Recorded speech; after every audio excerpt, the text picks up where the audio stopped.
Graça e paz, irmãos e irmãs.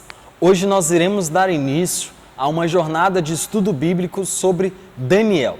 Não só ele, mas sobre a carta de Daniel, sobre o livro de Daniel, sobre aquilo que ele escreveu ao nosso coração. Então, queria convidar você nesses dias a participar conosco. Roda a vinheta.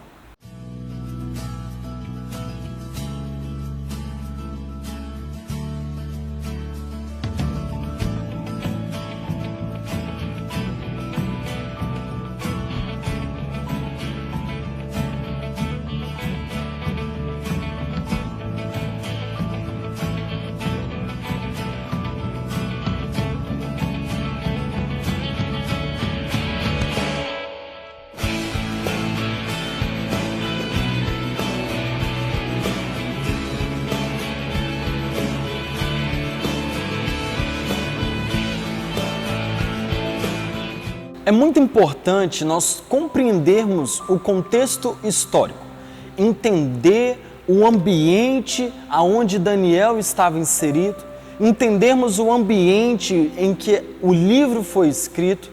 É muito importante compreendermos essas chaves. Mas antes eu queria compartilhar com você apenas 2 versículos. Daniel, capítulo de número 1, versículo de número 1 e 2 diz o seguinte: No ano 3º do reinado de Joaquim, rei de Judá, veio Nabucodonosor, rei da Babilônia, a Jerusalém e a sitiou. Versículo 2. O Senhor lhe entregou nas mãos a Joaquim, rei de Judá, e alguns dos utensílios da casa de Deus a estes, e levou-os para a terra de Siná, para a casa do seu Deus, e a pôs na casa do tesouro do seu Deus. Palavra do Senhor. Bom, quando nós falamos de entender um pouco do contexto histórico, é nós compreender como que acontecia, qual era a vivência daqueles homens e daquelas mulheres, qual era a vivência daquele povo diante daquela situação em que eles estavam enfrentando aqui na palavra de Daniel, aqui no livro de Daniel. Mas antes, vamos voltar um pouco para compreendermos a história, como que se deu. Enfim, então vamos dar vamos retroceder algumas passagens bíblicas, começando em Gênesis. Eu pretendo fazer um breve resumo com você para nós entrarmos no estudo de Daniel. Bom, mas vamos lá. Precisamos então compreender o histórico daquela época, compreender o contexto aonde eles estavam inseridos. É muito importante nós termos esse tipo de relacionamento com a Bíblia para nós entender o ambiente em que a palavra de Deus foi escrita. E quando nós temos essa compreensão, isso facilita na hora de nós recebermos a revelação da palavra do Senhor para as nossas vidas. Mas é o seguinte, Deus primeiro chama a Abraão. Depois que o Senhor chama a Abraão, ele chama a sua família. E da sua família ele gerou uma grande nação. E essa nação, naquela época, a nação dos israelitas ficou presa no Egito como escravos durante 400 anos. E a palavra de Deus diz que o Senhor ouviu o clamor daquele povo e o Senhor os libertou. E quando o Senhor liberta aqueles homens e aquelas mulheres, quando o Senhor liberta aquelas famílias, eles passaram por 40 anos no deserto em busca da terra prometida. Então, nesses 40 anos, ali eles receberam o cuidado do Senhor. Durante esses 40 anos é instalado no reino de Deus, é instalado naquela nação a teocracia. É levantado a teocracia. O que significa teocracia? Teocracia significa governo de Deus. Então, basicamente, Deus era o governo do povo. E isso aconteceu por 300 anos. Eles acessaram a terra prometida, eles viveram muito tempo naquela terra prometida e ali o Senhor era o governo daquele povo. Mas podemos perceber na história que o povo, ele era um povo, vamos dizer assim, um povo de dura cerviz, um povo muito volúvel. Por quê? Eles caminhavam no pecado, aí vinha o juízo, eles se arrependiam e recebia a restauração, mas logo depois já estavam eles se esquecendo do Senhor novamente. Era basicamente pecado, juízo, arrependimento, restauração. Pecado, juízo, arrependimento, restauração. Se nós observarmos as passagens que diz com respeito ao povo de Israel, nós vamos perceber que eles eram um povo muito volúvel. Eles não mantinham uma certeza no Senhor. Quando eles estavam no deserto, muitos começaram a questionar e dizendo que era melhor ter morrido no Egito do que estar passando fome no deserto, do que estar passando aperto. Na verdade, eles não passaram fome. Deus enviou maná do céu, Deus enviou codornizes, Deus enviou água para que eles pudessem beber, Deus os guardou de dia e de noite para que não sentisse calor e que não sentisse frio. E mesmo assim, eles reclamam do cuidado do Senhor. Por quê? Porque era um povo de dura cerviz. Era um povo que abandonava o Senhor, aceitava o pecado. E quando aceitava o pecado, Deus permitia que o juízo viesse sobre eles, para que eles pudessem se arrepender e receber a restauração. Então, eles eram homens que caminhavam buscando a direção do Senhor, mas não tinham tanta convicção, não tinham tanta certeza. Então nós podemos perceber na história que ali foi instalado a teocracia, onde Deus era o governo. E quando Samuel estava direcionando o povo vai até Samuel e exige um rei para eles. E aí, quando eles exigem um rei, porque outras nações ao redor tinham reis, eles queriam também ter um rei. Eles achavam legal a ideia de ter alguém governando sobre eles. E o próprio Deus conversa com eles através da vida de Samuel. Deus diz os pontos negativos de ter um rei. Deus estava, de certa forma, abrindo os olhos daqueles homens e daquelas mulheres. Mas eles exigiram um rei. E Samuel vai até o Senhor conversar e questiona Deus. E Deus diz para Samuel: ó Samuel, fique em paz, eles não te rejeitaram, mas a mim me rejeitaram. Então no deserto eles rejeitaram o Senhor. A palavra de Deus diz também que eles trocaram o Senhor por cisternas, abandonaram eu, que sou manancial, e trocaram por cisternas. Ou seja, a própria palavra mostra que eles trocavam o Senhor, que eles exigiam as suas próprias convicções. E as nossas convicções, infelizmente, muitas vezes são pecados. E Deus já sabia que o pecado poderia se instalar na vida de Israel, tendo um homem governando eles. Mas enfim, Deus aceita o pedido deles. E ali, Deus instala a monarquia, o governo de um rei. E a palavra de Deus mostra que 3 reis governaram durante o período em Israel. Primeiro foi Saul. Saul governou 40 anos. Todos eles governaram 40 anos. E Israel teve primeiro Saul, que governou por 40 anos. Depois veio Davi, com mais 40 anos governando sobre o povo. E por fim veio Salomão. E esses 3 governaram em Israel quando estava unificado. Ou seja, quando Israel era um só reino. Porque teve também a divisão de Israel. Eu sei que é muito conteúdo, irmãos. Então, se vocês tiverem alguma dúvida, manda mensagem para o pastor, porque eu estou tentando fazer um resumão aqui para nós chegarmos na palavra, para nós chegarmos no livro de Daniel. Mas enfim, vamos lá. Então, foi instalado a monarquia. E quando instalou a monarquia, teve o governo de 3 homens: Saul, Davi e Salomão. E quando Salomão veio a falecer, o reino se divide, por falta de sabedoria de Roboão. Roboão não teve sabedoria como seu pai. Então o reino se divide. Um pouco vai para um canto e outro pouco vai para outro canto. Na verdade, 10 nações, 10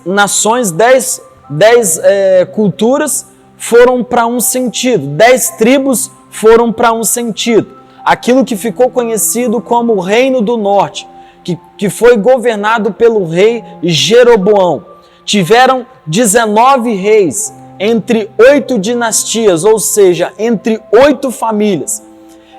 Todas diferentes, mas a palavra de Deus mostra bem claro que de todos esses reis, nenhum, absolutamente nenhum, caminhava com Deus. E no fim, são levados cativos pela Síria e lá se dispersam, misturando com outros povos, outras culturas, e mais tarde fica conhecido como o povo de Efraim, o povo de Samaria, conhecido como os samaritanos. Isso acontece com o Reino do Norte. Do outro lado, temos o Reino do Sul. Não citei as outras 10 tribos, mas que é a tribo de Benjamim e Judá. Então, o Reino do Sul, eles tiveram 20 reis. Alguns foram piedosos, homens tementes ao Senhor, homens que caminhavam segundo a palavra de Deus, porém, outros não. E a palavra de Deus mostra que em 608 a.C., a palavra de Deus mostra que o rei Josias, um homem muito piedoso, em 2 Crônicas, capítulo 34, capítulo 34 e capítulo 35, mostra que ele encontrou a palavra do Senhor. A palavra de Deus, aonde ele conheceu a vida de Moisés e muitos outros homens. E ali a palavra nos mostra que houve um reavivamento. Deus trouxe transformação para aquele povo, porque o rei Josias atendeu a esta palavra. Ele se firmou nesta palavra. E logo depois, ele entra em guerra contra o Egito. E quando ele morre, o Egito domina o reino de Judá e de Benjamim, o reino do sul, dessas duas tribos. E aí, logo depois disso, vem a Babilônia. E a Babilônia vence o Egito. A Babilônia ganha a guerra do Egito e leva o reino de Judá, o reino do sul, na verdade, continua sofrendo opressões, leva o reino do sul cativo. E aí chegamos neste contexto bíblico. Este é o contexto bíblico aonde está inserido o reino do sul, aonde está inserido o povo na Babilônia. Mas antes de nós entrarmos nisso, a Babilônia, na verdade, ela se tornou um grande império, porque o reino da Síria e o reino do Egito estavam lutando entre si. Eles estavam tentando conquistar, tentando ganhar espaço, tornarem grandes. E a palavra mostra que enquanto eles estavam lutando entre si, a Babilônia cresceu de forma poderosa e ela vem e toma esses dois reinos, se tornando uma grande cidade. E aí o povo continua sofrendo essas opressões. E é nesse contexto que nós chegamos no livro de Daniel. A Babilônia passa por Jerusalém, ela leva alguns vasos do templo, como nós lemos aqui no texto, no versículo de número 2. Ela leva alguns vasos e mais alguns nobres. E mais tarde ela retorna e leva também mais alguns nobres, ou seja, homens, ela leva homens e mulheres cativos. Este é o histórico que está cercado o livro de Daniel. Um histórico de homens e mulheres cativos. Um histórico de homens e mulheres sofrendo opressões. E o povo havia se esquecido do Senhor. Mesmo depois de experimentar um avivamento no reinado de Josias, como disse em 2 Crônicas, capítulo 34, capítulo 35, eles se esquecem desse reavivamento e eles passam a estar cativos. É possível, irmãos, é possível uma geração, é possível sua geração andar com Deus e a próxima geração se rebelar contra o Senhor. É possível. Se não ensinarmos direito, isso pode acontecer. O próprio Deus afirma que quando caminhou com o povo no deserto, eles eram de uma forma. E esta forma deles, de incrédulos, de homens que não confiavam no Senhor, não os deixaram entrar na terra prometida. Então, os pais não entraram na terra prometida. Os filhos já entraram na terra, porque os filhos foram obedientes aos estatutos que lhes foram ensinados. Então eles se achegam à terra prometida junto com Josué e Caleb. E com Josué à frente, durante 7 anos, eles conquistam aquela terra prometida, como diz as Escrituras. Mas a palavra de Deus depois vai mostrar que faltou instrução, faltou obediência para os netos, aqueles que estavam, os filhos dos que conquistaram a terra prometida. Se por um lado os pais desobedeceram, os filhos foram obedientes, os netos também desobedeceram aos mandamentos do Senhor, desobedeceram a voz do Senhor, desobedeceram o mandamento, a retidão que o Senhor desejava para eles. Eles não tiveram uma vida reta, uma vida correta diante do Senhor. E por isso passaram nesse processo. E nós sempre vamos enxergar esse processo na vida do povo de Israel. Se você olhar desde o deserto até eles conquistarem a terra prometida, até eles serem cativos na Babilônia, eles sempre vão estar em pecado, juízo, arrependimento, restauração. Pecado, juízo, arrependimento e restauração. E Deus, ele, através da vida de Moisés, ele diz, Deuteronômio, capítulo 6, versículos dos 20 a 25, ele diz, quando seus filhos crescerem e perguntar que estatutos, que testemunhos são esses, vamos dizer que estávamos no Egito e o Senhor ali nos livrou. Ou seja, esse era um mandamento do Senhor para ensinar, passar para uma próxima geração a transformação que aconteceu com a vida deles. E de alguma forma eu entendo que isso não foi passado. Ou foi passado e os filhos não foram obedientes à voz de Deus. Então nós precisamos ser obedientes à voz do Senhor. Então o Senhor permite o juízo para corrigir o seu povo. A Babilônia vem, toma o seu povo e os leva cativo.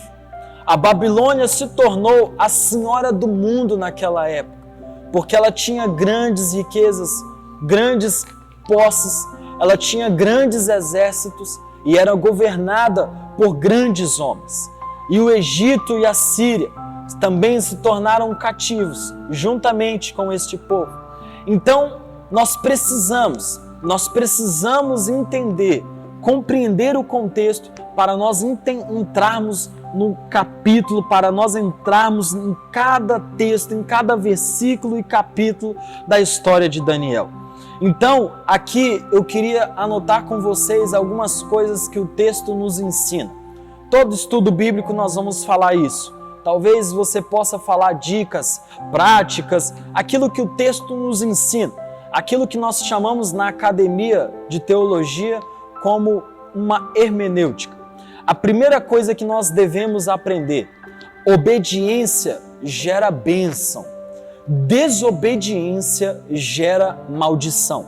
Vou repetir para você entender isso. Obediência gera bênção, desobediência gera maldição. Isto é uma lei do Senhor.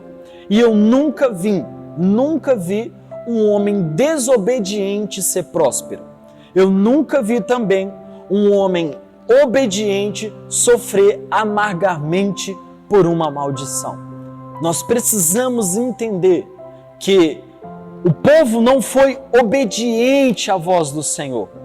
E pelo fato deles não serem obedientes, eles perderam. Se perderam e perderam suas famílias, perderam parte de sua origem. Mas vamos lá, esse é o primeiro ponto. Segundo ponto, Judá, o reino do sul, caiu, mas não caiu porque eles eram fracos. Não. Caíram porque estavam numa condição de fracos. Ou seja, Judá caiu não porque Deus desejava que eles caíssem. Judá caiu por causa do pecado.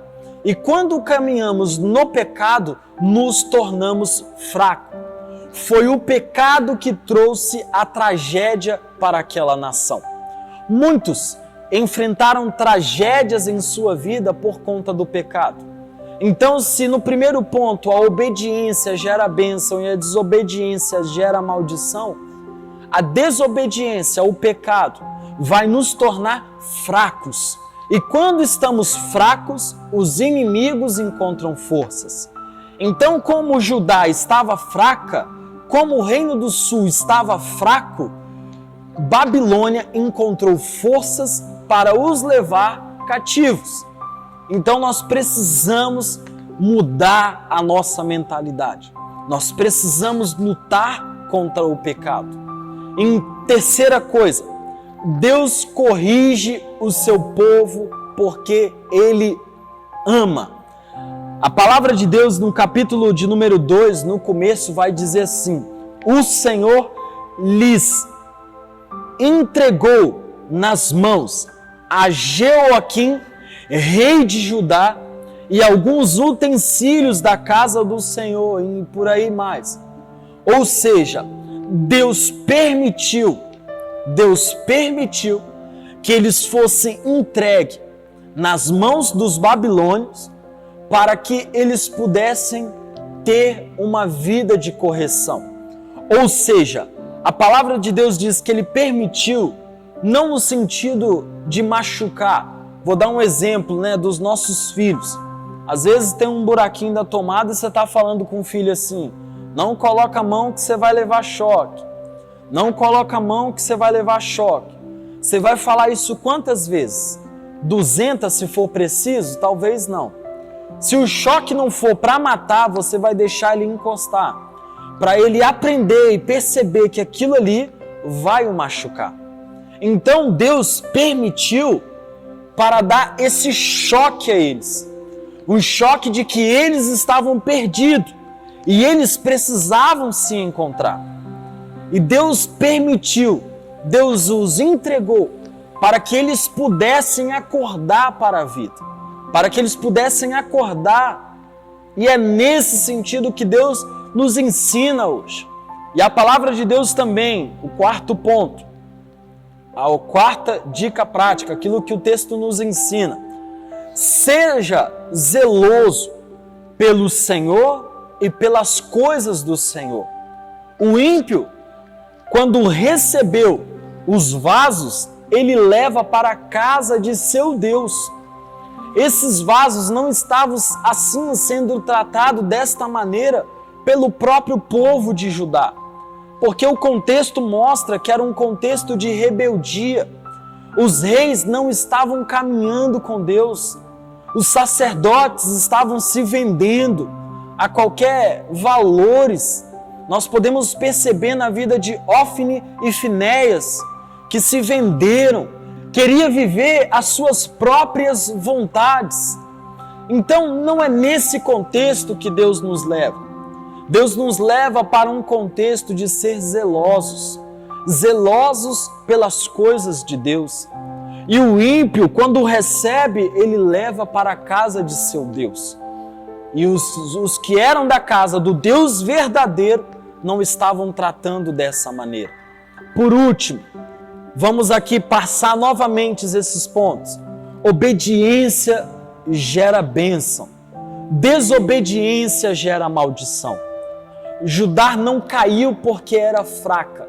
Estava fraca porque estava em pecado. Deus permitiu para que a correção se achegasse ao povo. E por último, seja zeloso com as coisas de Deus. Tenha uma vida zelosa na presença de Deus. Lute contra o pecado. Aceite o juízo. Se arrependa. Chega a restauração na sua casa. Nós precisamos compreender essas palavras. Nós precisamos viver estas palavras. Aceite a correção do Senhor. Lute contra o pecado.